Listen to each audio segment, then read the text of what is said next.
முகுந்தனை வெட்டி கொன்னுடுவேன் ஜாக்கிரதை. யார் சொல்றது? அன்புமணி தான். அவருக்கு தங்கச்சி மோதானே சார். இல்ல இப்ப இது யார உயிருக்கு ஆபத்து சார்? திரு ராமதாஸ் உயிருக்கு ஆபத்தா இல்ல திரு அன்புமணி அவர்கள்? இதே அன்புமணி ராஜ்யசபா எம்பியா வரும்போது அவருக்கு என்ன தெரியும்? இவர் பிஜேபிக்கு போனால் ஒன்றும் கிடைக்காது, நம்ம ஒரு இடமும் ஜெயிக்க முடியாது, டெபாசிட்டும் வாங்க முடியாது. அதனால் 1978 வரலாம் ராமதாஸுக்கு ஒரு சென்ட் நிலம் கிடையாது. இந்த அன்புமணி, கவிதா எல்லாருமே வாடகை வீட்டில் பிறந்தவங்க தான். ஸோ இன்னைக்கு இத்தனை லட்சம் கோடி ரூபாய் உலகளாவிய அளவில் வச்சிருக்கிறாங்க. தமிழகம்னா தனி தீவா, வன்னியர்கள் மட்டும் வாழற இடம், நீங்கள் சொல்கிறதெல்லாம் இது பண்ணுறது உங்களுக்கு ப்ரொஃபஷனல் ரவுடிஸு, பொலிட்டிக்கல் ரவுடிஸ் தான் தெரியும். இவங்க தனி எதுலேயும் அடங்காத கூலிப்படி வந்து.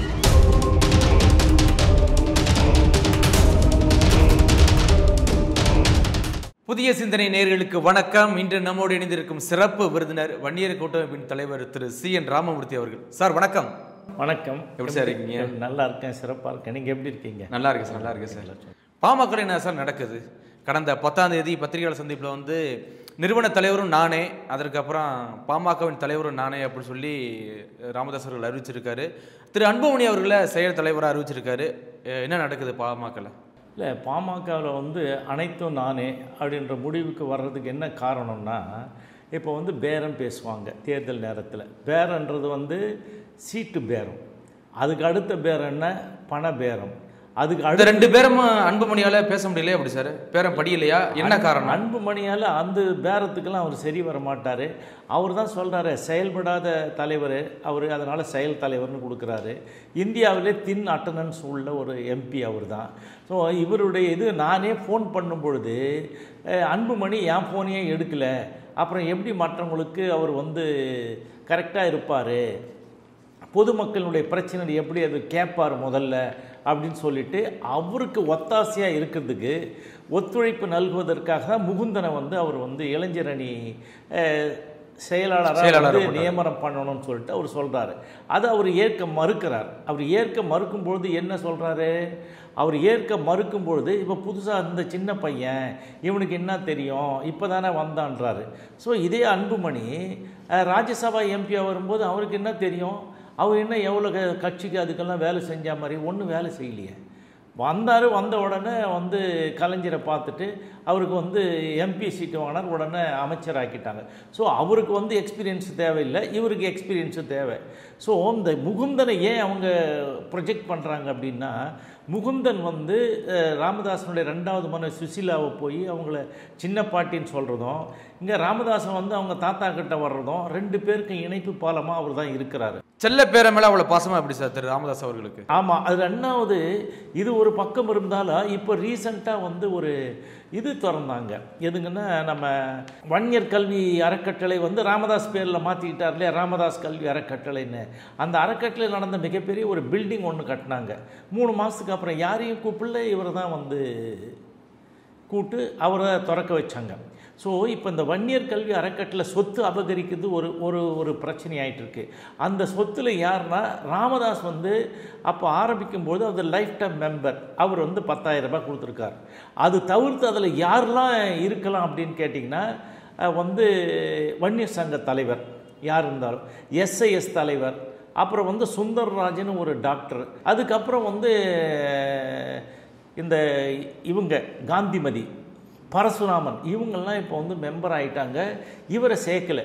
இப்போ அன்புமணி வந்திருந்தால் அவர் மெம்பராக இருக்கலாம், அவங்க ஓட்டிங் ரைட்ஸ் அவருக்கு கிடைச்சிருக்கும். அது கிடைக்கலையே. அது ஒன்று. 2வது, வர்ற பணம் எல்லாம் எப்படி போச்சுன்னு கேட்டிங்கன்னா, இது ராமதாஸ் போய் கேட்குறது, அவர் கொடுக்கல. சொத்துக்கள் ஆவணங்கள்லாம் வச்சுருந்தார், அதையும் கொடுக்கல. அதனால் அன்புமணி போய் ஒரு படையோடு திரண்டுன்னு போய் அவங்க வீட்டுக்குள்ளே பூந்து அவங்க வீட்டில் வேலை செய்கிறவங்களேருந்து எல்லாரையும் வெளியில் அனுப்பிட்டு இவங்க உள்ள ஒரே சண்டை சச்சரவு உண்டு பண்ணி பெரும் பிரச்சனையாக்கி, யாராருக்கு? அப்பாவுக்கும் மகனுக்கும்.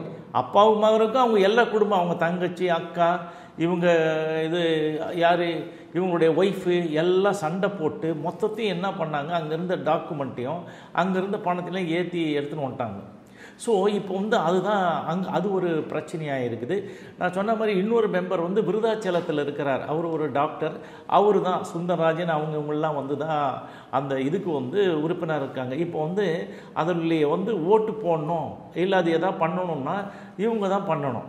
ஸோ அதில் வந்து அன்புமணி இல்லவே இல்லையே, ஒன்றுத்துலேயும் இல்லை. இல்லை என்ன சார் காரணம்? நீங்களே பலமுறை உங்களுடைய நேர்காணலில் சொல்லியிருக்கீங்க, திரு ராமதாஸ் அவர்கள் மகனுக்காக தான் கட்சி நடத்துறான்னு சொல்லியிருக்கீங்க. ஆனால் இன்னைக்கு ஏன் சார் இவ்வளோ பெரிய சண்டை? இடையில வந்து முகுதனால இப்போ அப்பா மகன் 2 பேருக்கு சண்டை நடக்குதா? என்ன காரணம் சார்? இல்லை, அதாவது சொத்து பிரச்சனையை பிரித்து கொடுத்துடலாம். அப்போ கட்சி எப்படி பிரித்து கொடுக்குறது? கொடுக்க முடியுமா? அது மாதிரி இப்போ சொத்து பிரச்சனை இருக்குது. இல்லை அது மாதிரி தானே கொடுத்துருந்தாரு, கொடுத்து இப்போ ஒதுக்கி இருந்தாரு. இல்லை என்ன இப்போ சொத்து வந்து எல்லா சொத்தும் மொத்தமாக போகுதே, ஒன்றும் கிடைக்கலையன்றது வந்து ஒரு வெறுப்பு இது அன்புமணி பேரில். அது இல்லாமல் இவர் வந்து ஜெயிலுக்கு போகிறதான இந்த இந்த இந்தோரில் வந்து இது பண்ணுவாங்களே இண்டெக்ஸ், ஆமாம், மெடிக்கல் காலேஜ், அது லைசன்ஸு உரிமை வழங்கிய விவகாரத்துலேருந்து நிறைய பிரச்சனைகள் ஒரு பேரில் இருக்குது. இந்த பணம் 7 டன் கோல்டு, 1600 கோடி ரூபாய் பணம், இதெல்லாம் வந்து பிடிச்சதெல்லாம் இவர் உதவியாளர் அவங்ககிட்ட இருந்தவங்ககிட்ட தானே பிடிச்சாங்க. இது எல்லா வழக்கும் பாட்டியாலா கோர்ட்டில் இருக்குது. இப்போ இந்த வழக்குகள்லாம் வந்ததுன்னா அவருக்கு வந்து என்ன நெருக்கடி, ஜெயிலுக்கு போயிடணும். ஸோ ஜெயிலுக்கு போயிட்டா அப்புறம் வந்து நான் ஜெயிலுக்கு நானே போயிட்டான், திகாரில் என்னை போட்டால் அப்புறம் வந்து எனக்கு என்னத்துக்கு நான் எப்படி அப்புறம் பொலிட்டிக்கலாக வாழ முடியும், அது பண்ண முடியும் இது பண்ண முடியும்னு சொல்லிட்டு அவங்க அப்பாவோட நெருக்கடி பண்ணி பிஜேபிக்கு தான் போகணும் அப்படின்னு சொல்லிட்டு இவர் வந்து பிஜேபிக்கு போனால் ஒன்றும் கிடைக்காது, நம்ம ஒரு இடம் ஜெயிக்க முடியாது, டெபாசிட்டும் வாங்க முடியாது, அதனால் வந்து நம்ம வேறு ஏதாவது கட்சிகளோட கூட்டணி வச்சு நம்ம பண்ணணும். இதுக்கு இன்னொரு இது என்னன்னு கேட்டிங்கன்னா, ஏற்கனவே இப்போ எம்பி எலெக்ஷனில் ராத்திரி 11 மணி வரையில் இங்கே பேசினாங்க. டி நகரில் பேசி பணம் பட்டுவாடெல்லாம் வாங்கிட்டாங்க. சிவி சண்முகம்லாம் கொடுத்தாரு, வாங்கிட்டு போயிட்டாங்க. காலையில் கையெழுத்துனும் போது அண்ணாமலையை கூட்டுன்னு போயிட்டு அங்கே கையெழுத்து வாங்கி அதுவும் வாங்கிட்டாங்க. ஸோ இப்போ வந்து யாருக்கு அவங்க நேர்மையாக இல்லை, காசை கொடுன்னு கேட்குறாங்க. அது யானை வாயில் போன இது கவலை எங்கே திரும்பி வரப்போகுது ராமதாஸ். அதனால் என்ன பண்ணிட்டாரு, சிவி சண்முகம் இருப்பா பொறுப்பா, நான் வந்து உங்க கூட கட்சியில் கூட்டணிக்கு வந்துடுறேன், கூட்டணிக்கு வந்த பிறகு நான் வந்து சரி பண்ணிக்கலாம் அப்படின்னு சொல்லி அவரை சரி பண்ணி வச்சுருந்தார். ஸோ இப்போ பிரச்சனை பூதாகரமாக ஆகிறதுக்கு இன்னொரு காரணம் என்னன்னா, எல்லா சொத்தும் இப்போ ராமதாஸ் இருந்த வீடு இப்போ 1978 வரலாம் ராமதாஸுக்கு ஒரு சென்ட் நிலம் கிடையாது. இந்த அன்புமணி, கவிதா, இந்த காந்தி, இவங்க எல்லாருமே என்னன்னு கேட்டிங்கன்னா இவங்க எல்லாருமே வாடகை வீட்டில் பிறந்தவங்க தான். ஸோ இன்றைக்கி இத்தனை லட்சம் கோடி ரூபாய் உலகளாவிய அளவில் வச்சுருக்கிறாங்க. ஸோ இப்போ அந்த இதில் வந்து அவங்க அப்பான்னு வாங்கினது கொடுத்ததில் ஒன்று கூட அவருக்கு அன்புமணி கொடுக்கல. ஸோ என்ன நடக்குதுன்னு கேட்டிங்கன்னா, அவர் இருந்த வீடு திண்டிவனத்தில் இருந்தது, அவர் இருந்த கிளினிக்கு, அவர் வச்சு கேஸ் ஏஜென்சி, அவர் வச்சுருக்கிற அந்த இடங்களில் வாங்கினதெல்லாம் அந்த இந்தியன் பேங்க்கு, அந்த பேங்க்கினுடைய இது எல்லாம் அந்த ஏரியா ஃபுல்லாக வச்சுருக்கிறார் இல்லையா, அது ஃபுல்லாக காந்திமதிக்கு எழுதி கொடுத்துட்டார். அதுக்கப்புறம் பாண்டிச்சேரி போகிற வழியில் வந்து ஒரு இது இருக்குது, மொலசூர், அந்த ஊருக்கு இருக்கிறது என்னன்னு கேட்டிங்கன்னா, அங்கே வந்து இவருக்கு காம்ப்ளெக்ஸ், பரசுராமனுக்கு காந்திக்கு தான் காம்ப்ளெக்ஸ் இருக்குது, எரிபொருள் மையம்னு சொல்லிட்டு பெட்ரோல் பங்க் இருக்குது, அதுக்கப்புறம் அந்த ஏரியாவில் இருக்கிற நிலம் எல்லாம் இருக்குது இல்லையா, அதுவும் அவங்க பேரில் தான் கொடுத்துருக்குறாரு. ஸோ இது மாதிரி எல்லாத்தையும் வந்து அந்த காந்திக்கு தான் கொடுக்குறாரு. இப்போ வந்து இவருடைய கேள்வி என்னன்னா, எல்லாம் எனக்கு கொடுங்க அப்படின்னு கேட்குறாரு. எப்படி சார்? இல்லை, பணம் கேட்குறாரு. நீ தான் இவ்வளோ சம்பாரிச்சே வச்சுருக்க, உலகம் ஃபுல்லாக வச்சுருக்க, உனக்கு எதுக்கியா, நீ வந்து அக்காவுக்கு கொடு அப்படின்னு சொல்லிட்டு அப்படி கேட்குறாரு. இன்னொரு காரணம், காந்திக்கு வந்து சாஃப்ட் கார்னராக இருக்கிறது காரணம் என்னன்னா, இவெல்லாம் வெளியூரில் அங்கங்கே சுற்றி நடக்கும்போது அதுதான் அவரை பார்த்துக்குச்சு. இப்போவும் இந்த பிரச்சனைகள் வரும்பொழுது ஏன் யார் பேச்சும் கேட்காம சுசிலா பேச்சை மட்டும் கேட்டுக்கிட்டு, சுசிலா தான் சூத்திரதாரி, சுசிலாவுக்கு வந்து 120 கோடியில் அறக்கட்டளை ஆரம்பித்து கொடுத்துருக்காரு. அது எல்லாருக்கும் வெட்ட வெளிச்சமாக தெரியும். இதுதான் ஃபஸ்ட்டு டைம், இது வரலும் வெளியில் தெரியாத விவகாரம். இப்போ அவங்க பூதாகரமாகிட்டாங்க. பூதாகரமாகினா எனக்கு என்ன மரியாதை, நான் வந்து இவ்வளோ காலம் இருக்கிறேன்ல, என்னை வெளிப்படுத்தவே இல்லையே, வெளி உலகத்துக்கு நான் தெரியாமலே செத்து போகிறேன், அதனால் என்னை வந்து அரசியலில் ஈடுபடணும், நான் வருவேன் அப்படின்னு சொல்லிட்டு அவங்க வந்து அவரை வந்து ராமதாஸை வந்து ரொம்ப ப்ரெஷரைஸ் பண்ணுறாங்க. அதுக்கு ஈல்டாகி தான் இதெல்லாம் நடக்குது. ஸோ இப்போ ஏதாவது ஒரு கட்சி பதவி வேணும்னா கூட சுசிலா சொன்னால் தான் அவர் போடுவார். இப்போ நீக்கின்றது கூட அன்னைக்கு வந்து என்னாச்சு, முதல்ல சுசிலா கையில் தான் இப்போ பாமக இருக்கா சார்? எப்படி சார்? ஆமாம், சுசிலா கையில் தான் இருக்குது. சுசிலா என்ன சொல்ல, சுசிலா கையில் பாமக இருக்குது. சுசிலாவே வந்து என்னென்னா ராமதாஸ் அவர் கையில் தான் வச்சுன்னுக்கிறாரு. அது பொம்மை மாதிரி என்ன சொன்னாலும் அதை செய்யணும். சரி, இப்போ வந்து என்ன நடந்ததுன்னு கேட்டிங்கன்னா, அவர் வந்து 10,000 கோடி பள்ளி கல்விக்கு வந்து போட்டதெல்லாம் வந்து பற்றி பேசுகிறார். அன்றைக்கி ப்ரெஸ் மீட் அதான் அதுக்கப்புறம் ஒரு சீலிட்ட கவர் ஒன்று இருந்தது. இது ப்ரெஸ்லாம் முடிச்சுட்டு எல்லாம் போன பிறகு அந்த கவரை கொண்டு வந்தாங்க இல்லையா, அந்த கவரை கொண்டு வந்து ஜெயராஜ், அந்த கவரை கொண்டு வந்த அன்பழகன் அவன் தலைமை நிலை செயலாளர், இப்போ ஜெயிலில் பிடிச்சி போட்டிருக்காங்களே ஜெயராஜின்னு ஒருத்தர் மாவட்ட செயலாளர், அவங்க கொண்டு வந்து கொடுத்து அவங்கள கூட வெளியே இருக்குதான்னு சொன்னாங்க. அவர் பேட்டி கொடுக்கும்போது யாருமே இல்லை, உள்ளே யாரும் இல்லை உள்ளே யாரும் இல்லைன்னா இந்த மாதிரி நிர்வாகிகள் அந்த ஊரில் இருக்கவங்கள யாருக்குமே தெரியாது. அப்புறம் தான் அதை கிழிச்சு அதில் படித்து சொல்கிறார். அதை எப்படின்னு கேட்டிங்கன்னா, ஒரு பக்கம் 2 பக்கம் இருந்தால் கூட அதை பெருசாக ஆக்கி அது அவர் ஈஸியாக படிக்கிறதுக்கு ஏற்ற மாதிரி, இல்லைன்னா அவரால் படிக்க முடியாது. ஸோ அதை வச்சு அதை தான் அவர் படித்து சொன்னார். அன்புமணி நான் என்ன சொல்ல, நான் நீகந்து தான், நான் தான் நிறுவனர், என்னை என்ன பண்ண முடியும்? அவர் ஏற்கனவே சண்டை போடுறாருல்ல, பிடிக்கலன்னா போ, இது ஏன் கட்சி, நான் வச்சு தான் சட்டம், இல்லைன்னா போ கிளம்புன்னுலாம் சொல்கிறாருல்ல. உங்களுக்கு அந்த இது கேட்டால் எங்கள் நான் சொல்கிறதா கேட்கணும். ஆமாம், ஜனநாயகம் அப்படியே இருக்குது. நாங்கள் பத்திரிகையாளரை உள்ளே விடக்கூடாது, ஆனால் நாங்கள் பத்திரிகையாளரை பொதுக்குள்ளே விட்டோம். இப்போ இது என்ன இது? ஸோ அவங்களுக்கு ரிப்ட் வந்து போச்சுன்னா இப்போ இவங்க மேலே 2G ஊழல் வந்தது. ராஜா அந்த இவர் பேர்லாம் அவங்க ஜெயிலுக்கு போனாங்க, வந்துட்டு அந்த பிஜேபி எதிர்க்கிறாங்க இல்லைங்களா. அதே மாதிரி பாதிக்கப்பட்டவங்களாம் இவர் சிதம்பரம், அவர் மேலே ஊழல் பண்ண அவரையும் என்ன பண்ணாங்க, ஜெயிலில் போட்டாங்க, திகார்லேருந்து வெளியே வந்தாங்க. ஸோ திகாருக்கு நிறைய போனவங்க இருக்கிறாங்க, போயிட்டு வெளியே வந்தவங்க இருக்கிறாங்க. வெளியே வந்தவங்க பிஜேபி எதிர்த்து அரசியல் பண்ணுறாங்க. ஆனால் நீங்கள் என்னென்னா பிஜேபி இது உள்ளே போகிறதுக்கு, இவருக்கு தப்பு பண்ண ஊழலுக்கு உள்ளே போகிறதுக்கு வர்றதுக்கு உள்ளே மாட்டிப்போம், நம்ம பனிஷ்மெண்ட்டில் வெளியே வர முடியாத அளவுக்கு இருக்கிறதுனால தான் அவர் அது ஒத்து வர மாட்டுறாங்க. இல்லை இப்போதான் இப்போ அதிமுகவும் பிஜேபியும் ஒன்று சேர்ந்துட்டாங்களா சார்? சரி, இதுவரை நாள் வண்டி ஓட்டுறது எதை வச்சு? சரி, இப்போ என்ஃபோர்ஸ்மெண்ட் டைரக்டரேட் இருக்குல்ல, அவங்க எப்போ செயல்படுவாங்க? இப்போ சிபிஐ வழக்கு இருக்குது, பாட்டியாலா கோர்ட்டில் வழக்கு இருக்குது, நிறைய வழக்கு இருக்குது.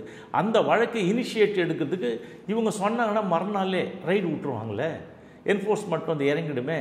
இது வரல ஒரு சின்ன சினிமா படம் எடுக்கிறவங்க, சின்னதாக கொஞ்சம் ஏதாவது பிஸ்னஸ் பண்ணுறவங்க, இவங்க வீடுகள் எல்லாம் ரைடு விடுறாங்க. இன்கம் டேக்ஸ் இவங்க வீட்டில் இத்தனை லட்சம் கோடி வச்சுருக்காங்க, 7 மத்திய மந்திரியை வச்சுருந்தாங்க, 11 ஆண்டு காலம் வச்சுருந்தாங்க, ஒரு ரைடோ ஒரு எதுவுமே வரலையே.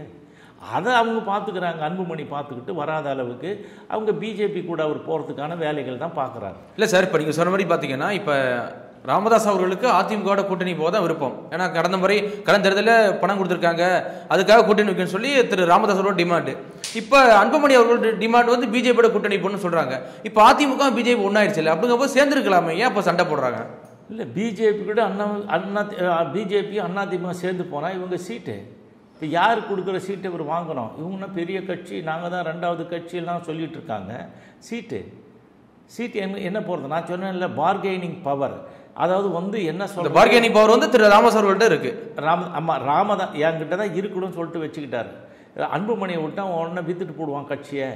நானே நிறைய இதில் சொல்லியிருக்கிறேன், ராமதாஸ் இருக்கும்போது நான் கூட ராமதாஸ் இருக்கிறவரில் இந்த கட்சி இருக்கும், ராமதாஸுக்கு அப்புறம் அன்புமணி, அப்போது இதில் அந்த கட்சியை காணாமல் அடிச்சிடுவார் அப்படின்னு. ஆனால் இப்போ ராமதாஸ் இந்த கட்சியை காணாமல் அடிச்சிட்டார்ல. இப்போ 2 பேர் சொல்லி இதெல்லாம் பண்ணுறது மக்களுக்கு இது வெளிப்படையாக தெரியாதது இப்போ எல்லாருக்கும் தெரியுது. தெரிஞ்சதுனால என்னாச்சு, 2 பேருக்கும் ரிஃப்ட்ன்றது பெரிய அளவுக்கு வெட்ட வெளிச்சமாகி இது வெர்டிக்கல் ஸ்பிரிட்டு. இது ஏற்கனவே இந்த கட்சி யார் நடத்தினுக்கிறாங்க? ஏஜென்ட்டுங்க நடத்துகிறாங்க, அந்த பொறுப்பாளருக்கு பணம் கொடுத்து அவங்க போய் கூட்டின்னு வராங்களே. இதை தவிர்த்த மக்கள் இப்போ நின்னாங்கன்னா மொத்தத்தில் தமிழ்நாடு முழுக்க அவங்க 1 லட்சம் ஓட்டு வாங்குவாங்கன்னா கூட இருக்காது. யார் போடுவானா? அந்த பொறுப்பாளரும் அந்த கட்சியில் இருக்கிற ஏஜென்ட்டுங்க தான் போடுவாங்க. ஆட்களை கூப்பிட்டு வர்றவங்க போகிறவங்க வேறு யார் இருக்காங்க அந்த கட்சியில்? இல்லையே. ஸோ இப்போ என்ன ஆகுது, இதெல்லாம் இந்த தகராறுலாம் நடக்குது. இப்போ அன்புமணி என்ன பண்ணுறாரு, ராமதாஸ் வீட்டிலே போய் அங்கே காமாட்சி அம்மன் கோயில் அந்த வீட்டுக்குள்ளேயே போய் முற்றுகிட்டு போராடுறாங்க, அன்புமணி வாழ்க, இதெல்லாம் பண்ணணும் அப்படின்னு சொல்லிட்டு. அதெல்லாம் ஒருத்தனுக்கு எதிர்த்து தெரிவித்து ஏன் அதுக்குள்ளே பிரச்சனை பண்ணுறீங்கன்னு சொன்னாங்க இல்லையா. அப்புறம் அது தினமலரில் ஒரு ஃபோட்டோ அதில் போட்டிருக்காங்க, ஒரு எவிடன்ஸோட போடுறாங்க. இது மாதிரி காடு வெட்டி குரு அப்புறம் முகுந்தன் அழைக்கிறார் வாங்க சென்னைக்கு அப்படின்னு சொல்லிட்டு போடுறத பார்த்த உடனே அங்கே போய் அலுவலகத்தை அடித்து நொறுக்கிறாங்க. அலுவலகத்தை அடித்து நொறுக்கினோடனே உடனே இந்த திண்டிவனத்தில் இருக்கிற அந்த தினமலர் அலுவலகம் இருக்குது, அது இப்போ கைது பண்ணுறாங்க. இவன் யார் கைது பண்ணது? ஜெயராஜ்னு ஒருத்தர், அவன் மாவட்ட செயலாளர். ஒரு 2 தொகுதிக்கே ஒரு மாவட்ட செயலாளர். அவர் வந்து எந்தெந்த தொகுதின்னு கேட்டிங்கன்னா, ஒன்று திண்டிவனம் தொகுதி ரிசர்வ் தொகுதி, இன்னொன்று வந்து வானூர் ரிசர்வ் தொகுதி. இந்த 2 தொகுதிக்கு வந்து மாவட்ட செயலாளர். அங்கே தான் வந்து நிறைய கல்குவாரி அது இது சின்னது பெருசுமான பெரிய பெரிய இதில் நிறுவனங்கள் இருக்குது. அதெல்லாம் வசூல் பண்ணுறது தான் வேலை. இந்த மாதிரி பண்ணிட்டு இருந்தான். இப்போ அவரை தான் கைது பண்ணி உள்ளே போட்டதுக்கு இவர் வந்து அறிக்கை விடுறார். யார் விடுறாரு? அன்புமணி விடுறாரு. ஒரு உண்மை என்னன்னு கேட்டிங்கன்னா, அங்கே இருக்கிறவங்க வந்து கூப்பிட்டு இப்போ வந்து இந்த மாதிரி பிரச்சனையான உடனே சிறப்பு பொதுக்குழுன்னு வந்து ராமதாஸ் கூட்டினார். இவர் இங்கே ஒரு பொதுக்குழுன்னு சொல்லிட்டு அங்கே அன்பழகனை வச்சு கூட்டுறாரு. இங்கே அன்பழகன் அங்கேருந்து மக்கள் தொலைக்காட்சியில் வேலை செஞ்சு துரத்தி விட்டு அங்கே போய் அங்கேருந்து வந்தாலும் இங்கே வந்திருக்கான் செல்லக்குமார் வந்து இங்கே வந்து அன்புமணி கூப்பிட்றாரு அப்படின்னு சொல்லிட்டு இவங்க கூட்டம் போட்டாங்க. இப்போ கூட்டம் போட்டுட்டு என்ன, அந்த 100 பேர் இருக்கிறாங்க இல்லைங்களா, அந்த 100 பேர் பணம் கொடுத்துருக்கான், ஏஜென்ட் இருக்கான், பொறுப்பாளர், அவங்கள தான் கூட்டிகிட்டு வந்து ஊர்வலம் போகிறது வர்றது, மக்கள்கிட்ட ஒரு இமேஜ் அப்படியே கட்டுக்கோப்பா எல்லாத்தையும் பீஸ் ஆயிடுச்சு. இப்போ கிராமங்களில் நீங்கள் சொல்கிற பீஸ் ஆகிடுச்சு சொல்கிறீங்க. ஆனால் திரு அன்புமணி அவர்கள் என்ன சொல்கிறாருன்னா, ஐயா ராமதாஸ் தலைமையில் அடுத்த மாதம் நடக்க இருக்க அந்த மாநாடு நடைபெறும், சிறப்பாக நடைபெறும் அப்படின்னு சொல்கிறாரு. இல்லை கரெக்டுங்க. இப்போ ஒரு மாநாடு நடத்துறது யார் நடத்துறது? அதுக்கு யார் தலைவராக இருக்குது? இளைஞர் மாநாடு நடத்துகிறீங்க. மாநாட்டு தலைமை யார்? தலைவர் இருக்கணும், வந்து பூத்த அருள்மொழி இருக்கணும், இல்லை இளைஞரணி தலைவர் இருக்கணும், இளைஞரணி செயலாளர் இருக்கணும். யாருமே சம்மந்தம் இல்லாத தலைமைன்றீங்க. இல்லை எல்லாம் கலந்துக்குவாங்க அப்படின்னு சொல்கிறாங்க. கலந்து எல்லாரும் கலந்துக்குவாங்க. எப்போ பார்த்தாலும் சண்டை போடுவீங்க. அவர் சொல்கிறார் பட்டியலின மக்கள் வந்து கலந்துக்கணும், பட்டியலின மக்களுக்கும் சேர்ந்து தான் நாங்கள் இந்த மாநாடு நடத்துகிறோம். நீ இளைஞர் மாநாடு நடத்தி பட்டியலின மக்கள் அழைக்கிற, மீதி ஜாதிகாரையும் அழைக்கிற, அது ஒன்றும் பிரச்சனை இல்லை. அது எப்படி ஒரு வன்னியர் இது நடத்துகிற மாநாட்டுக்கு சிறப்பு அழைப்பாளராக தலைவர்களை அழைக்கலாம், வந்து அவங்க பேசலாம். சிறப்பு இதில் வந்து நீங்களும் கலந்துக்கணும். இப்போ என்ன கலவரம் உண்டு பண்ணுறதா? இப்போ ராமதாஸுக்கு பிடிக்கலன்னா அவர் யாராக இருந்தாலும் கூலிப்படை வச்சுருக்கிறார், ஏவி அடிப்பார். இப்போ என்ன சொன்னாலும் ஒன்று அவங்க வீட்டில் போய் என்ன தகராறு, அன்றைக்கி முகுந்தனை வெட்டி கொண்டுடுவேன் ஜாக்கிரதை, யார் சொல்கிறது? அன்புமணி தான். அவங்க உள்ளே போய் இதுதான் பிரச்சனை. அவருக்கு தங்கச்சி தானே சார். அதுக்கு என்ன இருக்குது? பதவிக்கு முன்னாடி இதுக்கு முன்னாடி கண்ணும் தெரியாது இதுவும் தெரியாது. ஸோ தான் தலைவராகணும், தான் பேரன் வந்து இளைஞர் அணியில் வரணுன்றதுக்கு தானே தான் தகராறுலாம் பண்ணுறாங்க. அதனால் வந்து அவர் இந்த மாதிரி சொல்கிறாரு, உன்னை நான் கொண்டுடுவேன், இவர் கூலிப்படை இவர் ஏவுவார். 2 பேரும் கூலிப்படை தானே வச்சுன்னுக்கிறாங்க. ஸோ இதில் எந்த கூலிப்படை ஜெயிக்குன்னு தெரியல. ஸோ இப்போ வந்து இல்லை, இப்போ இது யார் உயிருக்கு ஆபத்து சார்? திரு ராமதாஸ் உயிருக்கு ஆபத்தா இல்லை திரு அன்புமணி அவர்களுடைய? அவரால் இவருக்கு, இவரால் அவருக்கு சொல்கிறாரு. அப்படின்னா என்ன அளவுக்கு இருக்குது? வெறி கொண்டு அலையிறாங்க. ஸோ இதுக்கு ஏற்கனவே ஒன்றும் இல்லை. அவருடைய தம்பி, ராமதாஸனுடைய தம்பி சீனிவாசன், அவர் என்ன பண்ணுறாரு, காங்கிரஸில் போய் பலராமன்றவரை கூட்டுன்னு போய் சேர்றாரு. அந்த காங்கிரஸ் தலைவரோட இதில் சேர்ந்த உடனே என்னாச்சு, ஆள் விட்டு அனுப்பி அவர் அடிச்சு கழுத்தெல்லாம் இருக்குல்ல அந்த பலராமனை. ஸோ அவங்க சொந்த தம்பிக்கே இந்த மாதிரி பண்ணதுக்கு அந்த மாதிரி நிலைமை. ஸோ அவர் எல்லாருக்கும் இதே தானே வேலை பார்ப்பார். யாரை விட்டு வச்சிருக்கிற மாதிரி அவருக்கு வேல்முருகன் என்ன ஆச்சு? வேல்முருகன் இவர் செஞ்ச தப்பை செஞ்சுட்டு மாட்டிக்கிற மாதிரி. அதுக்கப்புறம் டெல்லிலாம் இருந்து அந்த கேஸ்லேருந்து மீண்டு வந்தார்.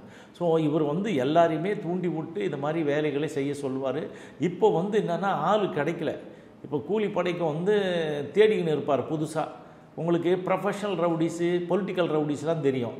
இவங்க வந்து தனி எதுலேயும் அடங்காத கூலிப்படை வச்சுன்னு ஊருக்கு இந்த மக்கள் என்னென்னா ரொம்ப தப்பாக நினைக்கிறாங்க. கிராமத்தில் ஒரு சிறு வட்டத்துக்குள்ளே உக்காந்துக்கிட்டு இதெல்லாம் நடந்ததெல்லாம் ராமதாஸ் தான் பண்ணாங்க, இவன் எவனும் பண்ணலை, அதெல்லாம் நாங்கள் தான் பண்ணோம், ஒட்டுமொத்த சமுதாயத்துக்கு நல்லதுக்கு நாங்கள் தான் பண்ணியிருக்கிறோம், அவர் எதுவும் பண்ணலை. இந்த மாதிரி அது நல்லது நடக்கிறத கூட கெடுத்து குட்டி சுவராக்குற வேலையை தான் அவர் பார்க்குறாரு.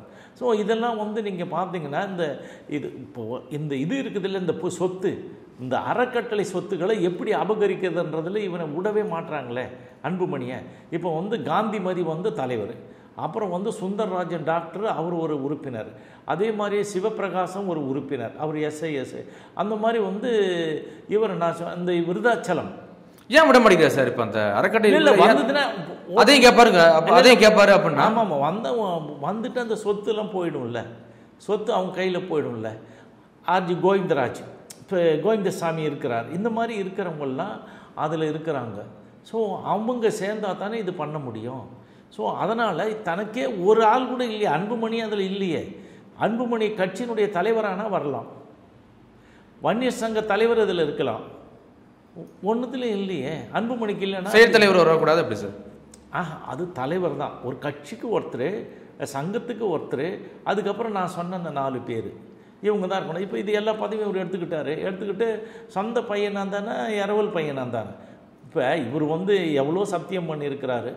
மீறாத சத்தியம் நான் எந்த காலத்திலையும் எப்பொழுதுமே கட்சிக்கோ சங்கத்துக்கோ தலைவராக மாட்டேன்னாரு. இப்போ தலைவராகிட்டார். இப்போ அடுத்து கூட என்ன பண்ணுவாருன்னு கேட்டிங்கன்னா பேரம் பேசுவார்.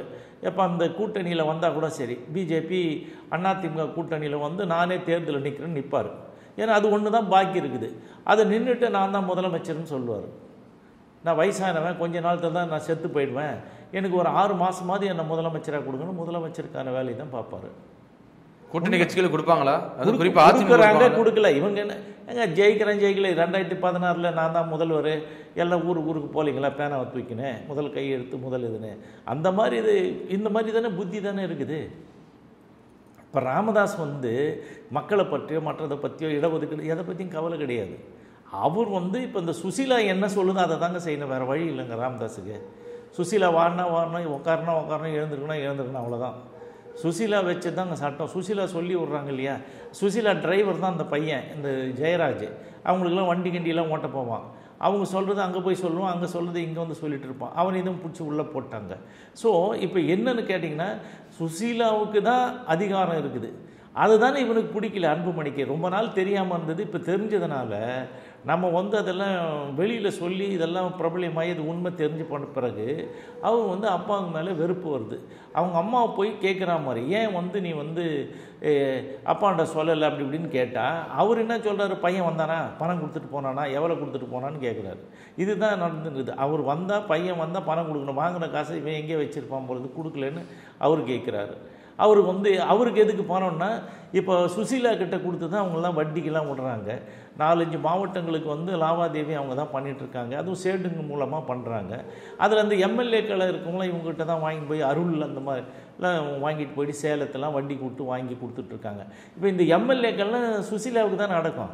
ஜிகே மணி அங்கே தானே இருப்பார், ஏகே மூர்த்தி அங்கே தானே, அவங்க சொன்னதானே செய்யணும். இப்போ ஒட்டுமொத்தமாக பாமக வந்து சுசீலா கண்ட்ரோலில் தான் இருக்குங்கிறீங்களா? இப்போ சுசீலா அதாவது வந்து இந்த வயசானவங்க போகிறவங்க, அது எப்படின்னு கேட்டிங்கன்னா, இந்த 80வது மணி விழா கொண்டாடினாரா ராமதாஸ். அப்போ என்ன பண்ணார், இந்த ஆதி காலத்தில் உழைச்சிங்க, நீங்கள் தான் கட்சி, நீங்களாம் உழைச்சிட்டிங்க, வீணாக போயிட்டீங்க, நீங்கள் எல்லாம் வாங்க, நம்ம வந்து இது பண்ணோன்னு சொல்லிட்டு ஊருக்கு அந்த ஆளுங்கள்லாம் சொல்லி இருப்பாங்க இல்லைங்களா, அவங்கள இந்த இவங்களை விட்டு ஏவி விட்டு ஒரு கார் கொடுத்து கூப்பிட்டு வந்தார்.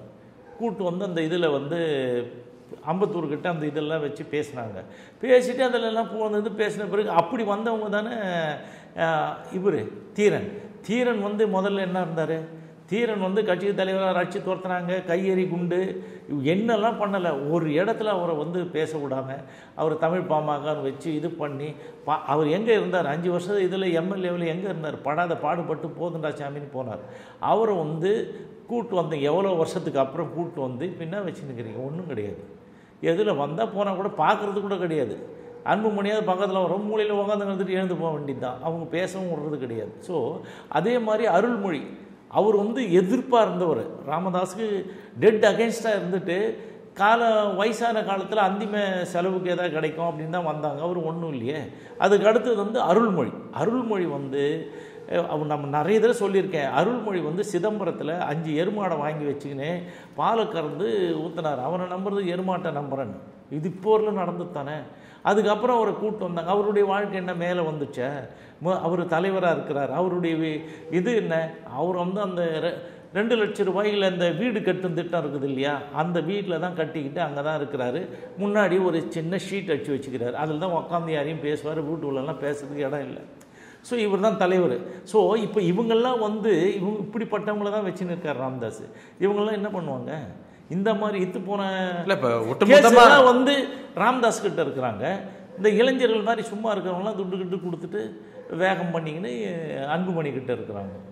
இப்போ 2 பேருக்கும் வந்து என்னன்னு கேட்டிங்கன்னா, இந்த மொத்த சொத்து எனக்கு வரணும், அது ஓகே, சொத்து பிரிச்சுக்கலாம். கட்சி எனக்கு வரணும்னா கட்சி வந்து இவன் உருப்படாமல் ஆக்கிடுவான், அதனால் வந்து கட்சி விடக்கூடாது, என் பேரனை வைக்கணும்.